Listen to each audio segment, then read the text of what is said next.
Hello नमस्कार दोस्तों, स्वागत है आप सभी लोगों का सीडीपीजी वाला पे। मेरा नाम है योगेश लहानकर और इस सेशन में मैं बहुत ही ब्रीफ में आपको ये बताने की कोशिश करने वाला हूं कि अगर आपको CUET PG 2026 इन HUQP09 यानी अगर हिस्ट्री में आपको CUET PG के एग्जाम देना है तो उसके लिए आपके टॉप सोर्सेस कौन से होने वाले हैं। जी हाँ, एकदम बेसिक से एकदम एडवांस्ड तक सारे के सारे सोर्सेस में इसमें आपको बताने वाला हूं। कैसे यूज करना है, क्या यूज करना है और क्यों आपको बहुत ही लिमिटेड नंबर ऑफ सोर्सेस ही यूज करने हैं, ये भी मैं इसी पर्टिकुलर सेशन में आपके साथ डिस्कस करने वाला हूं। तो चलिए शुरू करते हैं। आगे बढ़ने से पहले मैं आपको याद दिला दूं कि ये जो QR कोड है इसको स्कैन करके आप CUET PG हिस्ट्री का हमारा जो टेलीग्राम चैनल है उसको ज्वाइन कर सकते हैं और जरूर कीजिएगा, क्योंकि यहां पे मैं आपके लिए इंपॉर्टेंट अपडेट्स कंटिन्यूसली लेके आता रहता हूं। चलिए आगे बढ़ते हैं। Ancient Indian history, medieval Indian history, modern Indian history and world history, ऐसे चार मेन मॉड्यूल है। वैसे देखा जाए तो आपका मिडिवल इंडियन हिस्ट्री का जो मॉड्यूल है वो early medieval Indian history and medieval Indian history, ऐसे दो में भी फर्दर डिवाइड हो सकता है, लेकिन यहाँ पे जब हम लोग डिस्कस कर रहे हैं तब उसको हमने सिर्फ मिडिवल इंडियन हिस्ट्री ही बोला है, राइट। तो चलिए सबसे पहले स्टार्ट करते हैं एंशिएंट इंडियन हिस्ट्री के साथ। और यहाँ पे आपको हिस्ट्री एनसीईआरटीज पढ़नी पड़ेगी ग्रेड 6 की और ग्रेड 12 की पार्ट 1, ठीक है। तो ग्रेड 6 की आपको ओल्ड एनसीईआरटी भी पढ़नी है एंड न्यू एनसीईआरटी भी पढ़नी है, और उसके साथ साथ ग्रेड 12 की पार्ट 1 की जो आपकी एनसीईआरटी है जिसमें 4 थीम है, ठीक है, वो सारी की सारी आपको पढ़नी पड़ेंगी। अब ये देखिए, इसको क्या करना है, आपको सिर्फ एक बार रीड करना है, 1 रीड इज इनफ, ठीक है, ये आप समझ लीजिएगा, ज्यादा इसको आप ये मत कीजिएगा। Apart from that fine arts की जो आपकी एनसीईआरटी है ग्रेड 11 की, वो भी आपको पढ़नी है, इसका भी 1 रीड इज इनफ। आपको ये समझना होगा कि इन सब में से आपको डायरेक्ट क्वेश्चन आने की संभावना तो काफी ज्यादा है, लेकिन एक रीड इज इनफ ऐसा मैंने इसलिए कहा क्योंकि काफी बेसिक है और ये आपने पहले भी कई बार पढ़ा होगा। लेकिन अगर एक बुक जो मैं आपसे कहूं कि बहुत ज्यादा इंपॉर्टेंट है, आपकी बेस रीडिंग बन जाती है, तो ये है, ये आपकी बेस है। एंशिएंट इंडियन हिस्ट्री के लिए आपका बेस बनेगा RS Sharma India's ancient past. ये आपकी ग्रेड 11 ओल्ड एनसीईआरटी हुआ करती थी एक जमाने में, लेकिन अब डिसकंटिन्यूड है। और अभी देखिए ऑक्सफोर्ड इंडिया का जो है पब्लिकेशन आता है RS Sharma India's ancient past. सारे के सारे टॉप अपने जो ई-कॉमर्स वेबसाइट्स है वहां पे ये अवेलेबल है। आप इसको अपनी पर्सनल लाइब्रेरी के लिए परचेज करिएगा, ये आपकी बेस बुक बन जाएगी एंशिएंट इंडियन हिस्ट्री के लिए। इसके अलावा उपिंदर सिंह की a history of ancient and early medieval India, ये वाली जो किताब है काफी मोटी है लेकिन बहुत बेहतरीन बढ़िया किताब है। बहुत सारे बॉक्सेस में एक्स्ट्रा इंफॉर्मेशन है, बहुत सारे पिक्चर्स हैं, मैप्स है, आपके बहुत काम आने वाली हैं। ये आपकी एंशिएंट इंडिया के लिए रेफरेंस बुक बनेगी, ठीक है। अब जब मैं एनसीईआरटीज की बात करता हूं ये आपको पूरी पढ़नी है, जब मैं आपको बेस बुक के बारे में बात करता हूं ये भी आपको पूरी पढ़नी है। लेकिन जब हम लोग बात कर रहे हैं उपिंदर सिंह की ये जो रेफरेंस किताब है उसके बारे में, इसका आपको सिलेक्ट रीडिंग करना है। रेफरेंस बुक, तो इसका आपको सिलेक्ट रीडिंग करना है। सिलेक्ट रीडिंग मतलब इसका ये होता है कि आप सब कुछ नहीं रीड कर पाओगे, बहुत बड़ी किताब है, अगर आप इसका सब कुछ रीड करते हुए बैठेंगे ना, नहीं हो पाएगा आपसे, ठीक है। तो ये जो किताब है सिलेक्ट रीडिंग करिएगा। CUET PG में जितना सिलेबस है उतना ही आपको यहां पे रीड करना है, ठीक है। इसका मतलब ये है कि आपका जो सोर्स होगा वो आपका सिलेबस भी होगा, सिलेबस लेके बैठना पड़ेगा, लेकिन आपका सिलेबस जो है थोड़ा सा प्रॉब्लमेटिक है, उसमें सारी चीजें आपको ठीक तरीके से दी नहीं है। तो ऐसे में मैंने एक दूसरा सेशन भी बनाया है जहां पे मैं आपको पूरा इतिहास के सिलेबस का निचोड़ दे चुका हूं, तो वो भी सेशन देख लीजिए ताकि आपको ये पता चलेगा कि एग्जैक्टली क्या सारे टॉपिक्स आपको करने चाहिए, ठीक है। देन ये रहा आपका एंशिएंट इंडियन हिस्ट्री का ये पूरा का पूरा सोर्स लिस्ट, ठीक है, इसी को स्टिक कीजिएगा। अब यहां पे देखिए एक और इंपॉर्टेंट बात जो है मैं आपको बताना चाहूंगा, उपिंदर सिंह जी की ही किताब आपके लिए रेफरेंस बुक बनेगी अर्ली मिडिवल इंडियन हिस्ट्री के लिए। तो आपकी जो अर्ली मिडिवल इंडियन हिस्ट्री है 750 सीई के बाद लगभग एस्टैब्लिशमेंट ऑफ दिल्ली सल्तनत तक की जो पूरी की पूरी ये होती है, आपका कालखंड होता है, अर्ली मिडिवल इंडियन हिस्ट्री कहा जाता है। तो इसके लिए भी उपेंद्र सिंह जी की किताब आपके लिए यूजफुल रहेगी। और इसके अलावा कॉम्पिटिटिव एग्जाम्स के लिए पूनम दलाल दहिया का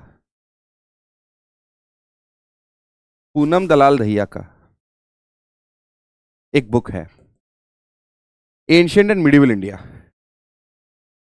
एंशिएंट एंड मिडिवल इंडिया। अब ये जो किताब लिखी गई है ना, ये कोई रेफरेंस बुक तो है नहीं, ये एक्चुअली यूपीएससी और उसके जैसे दूसरे कॉम्पिटिटिव एग्जाम्स के लिए जो नोट्स बनाए हैं ना, वो है।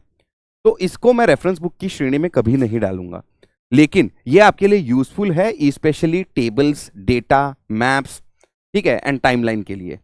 तो ये किताब भी आप 100% यूज कर सकते हैं।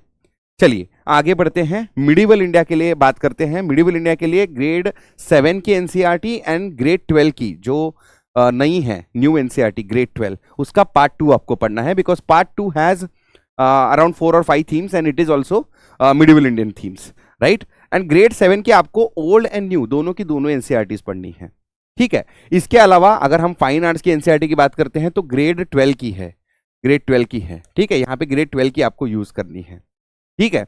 और आपकी जो बेस बुक बनेगी वो बनेगी सतीश चंद्रा जी की हिस्ट्री ऑफ मिडिवल इंडिया, ये बेस है। और वही इसी बुक का जो एक एक्सपांडेड वर्जन है वो आता है सतीश चंद्रा का मिडिवल इंडिया पार्ट 1 एंड 2। तो ये आपकी रेफरेंस बुक रहेगी, रेफरेंस बुक, ठीक है। अब देखिए फिर से एक बार मैं यहां पे बताऊंगा, बेस बुक आपको पूरी पढ़नी है, वहीं अगर रेफरेंस बुक बोलेंगे तो आपको सिलेक्ट रीडिंग करनी है, सिलेक्ट रीडिंग करनी है। अगेन मैं यहां पे बोलना चाहूंगा कि आपको सिर्फ उतना ही रीड करना है जितना आपके सीयूईटी पीजी के एग्जाम के लिए आएगा, ठीक है।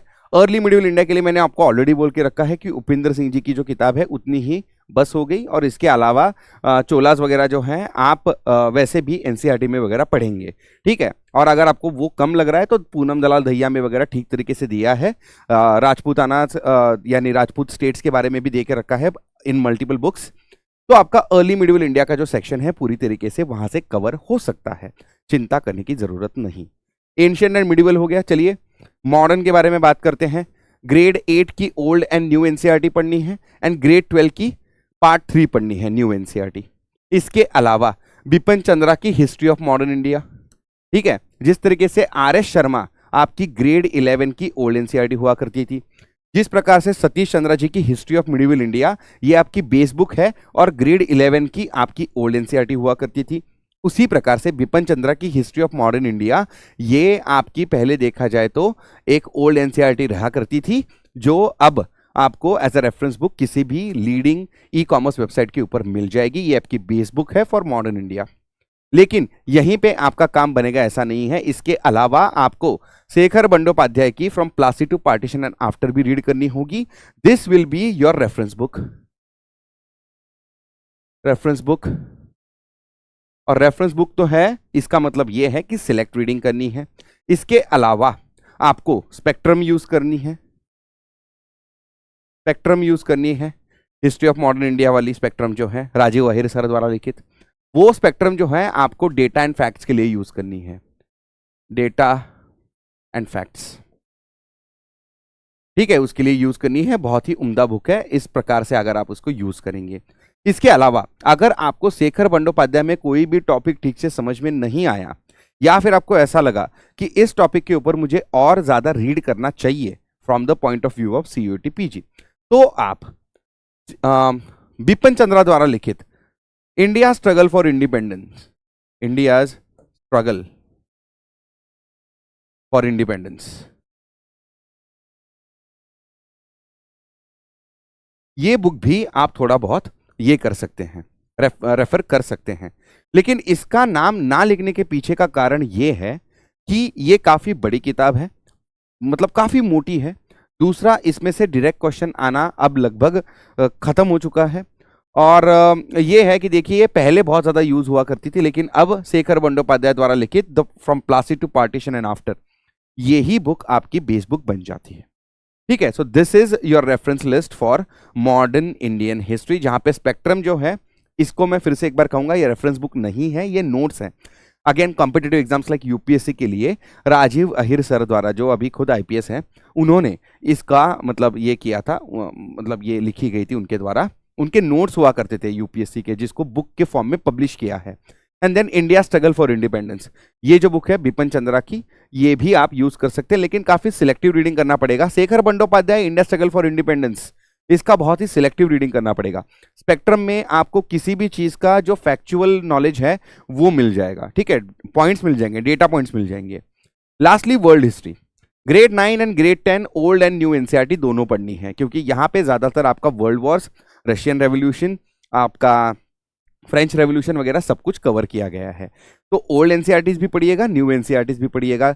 न्यू एनसीईआरटीज में स्पेशली ग्रेड 9 की एनसीईआरटी आपके लिए ज्यादा मैटर करती है, क्योंकि उसमें आपका फ्रेंच रेवोल्यूशन भी है, आपका रशियन रेवोल्यूशन भी है, एंड वर्ल्ड वॉर 2 भी है, ठीक है। ये 3 चैप्टर्स हैं आपके ग्रेड 9 के न्यू एनसीईआरटी में। वहीं अगर हम ग्रेड 9 एंड ग्रेड 10 की जो ओल्ड एनसीईआरटीज है अर्जुन देव द्वारा लिखित, उसमें वर्ल्ड हिस्ट्री को काफी अच्छे तरीके से ट्रीट किया गया है, ये देख सकते हैं, ठीक है। तो आपकी जो ओल्ड एनसीईआरटी है ग्रेड 9 ग्रेड 10 की, उसमें सारा का सारा सिलेबस जो आपके सीयूईटी पीजी में आएगा, ठीक है, French revolution, American revolution, Russian revolution, industrial revolution, world war 1, world war 2, ये सारा का सारा अर्जुन देव की आपकी ओल्ड एनसीईआरटी में आपको मिल जाएगा। इतना ही करना काफी है आपके लिए, क्योंकि वर्ल्ड हिस्ट्री के ऊपर बहुत ही बेसिक क्वेश्चंस आते हैं। लेकिन फिर भी अगर आपका मन नहीं मान रहा है तो थोड़ा सा, स्पेशली वर्ल्ड वॉर्स के लिए आप क्या कर सकते हैं, नॉर्मन लो द्वारा लिखित मास्टरिंग मॉडर्न वर्ल्ड हिस्ट्री, ये वाली जो किताब है इसको आप रेफर कर सकते हैं। लेकिन मैं यहां पे आपको फिर से एक बार कहूंगा, आपको बहुत ही सिलेक्टिव रीडिंग करनी पड़ेगी। World war 1 and world war 2 read करके इस बुक को बंद कर दीजिएगा, ठीक है। लास्टली आपको previous year question papers, question banks and test series, इनको भी काफी इफेक्टिवली एज सोर्सेस यूज करना पड़ेगा। अगर हम पीवाईक्यूज के बारे में बात करते हैं, आपके प्रीवियस ईयर क्वेश्चंस और उसके जो क्वेश्चन पेपर्स है सीयूईटी पीजी के 21, 22, 23, 24 और 25, इन सालों की जो आपकी सीयूईटी पीजी की एग्जाम हुई है, उसमें किस तरीके से क्वेश्चंस आए हैं, कौन से टॉपिक के ऊपर सबसे ज्यादा क्वेश्चंस पूछे गए हैं, ये समझने के लिए आपको प्रीवियस ईयर क्वेश्चन पेपर्स काफी ज्यादा यूज में आएंगी। आपको ये भी समझ में आएगा कि ट्रेंड क्या है क्वेश्चंस का। जैसे हाल फिलहाल में असर्शन रीजन के क्वेश्चंस आना बंद हो चुके हैं, ठीक है। ज्यादातर क्वेश्चंस आपको स्टेटमेंट बेस्ड आते हैं और पूछा जाता है कि इसमें से सही स्टेटमेंट कौन से हैं बताओ, या फिर कभी कभार आपको यह पूछा जाता है कि कौन से गलत है वो बताओ। कभी कभार, ज्यादातर यही पूछा जाता है कि सही कौन से है बताओ, ठीक है। तो ये जो ट्रेंड्स होते हैं और जो इंपॉर्टेंट टॉपिक्स होते हैं जिसमें से बार बार क्वेश्चंस आते हैं, ये समझने के लिए पीवाईक्यूज का इस्तेमाल करिएगा। क्वेश्चन बैंक्स का इस्तेमाल कीजिएगा specially for practice. And lastly test series का इस्तेमाल, ताकि आपको आपका एग्जाम एनवायरनमेंट कैसा होगा, एग्जाम एनवायरनमेंट जो होता है वो आपको मिलता रहे, उसके लिए आपको टेस्ट सीरीज का इस्तेमाल करना है, ठीक है। इन सबको इकट्ठा लेके चलना है, सिलेबस की कॉपी साथ में रखनी है। तो सिलेबस जो है, कॉपी ऑफ सिलेबस, यहां पे देखिए प्लस कॉपी ऑफ सिलेबस, ये जो है ये आपके लिए एक बहुत ही इंपॉर्टेंट रिसोर्स है, जिसका इस्तेमाल करके आप सीयूईटी पीजी में बहुत अच्छे मार्क्स ला सकते हैं। मैं आपको ये बात बता दूं कि सारे सोर्सेज जो मैंने अभी यहाँ पे बोले हैं वो आपने रीड कर लिया, अच्छी तरीके से उनकी तैयारी की, लेकिन अगर आपने सिलेबस का ठीक तरीके से उपयोग नहीं किया, अगर आपने ठीक से क्वेश्चन बैंक्स यूज करके प्रैक्टिस नहीं की, अगर आपने टेस्ट सीरीज अटेम्प्ट करके एग्जाम एनवायरनमेंट को फील नहीं किया, या फिर अगर आपने पीवाईक्यूज का इस्तेमाल करके इंपॉर्टेंट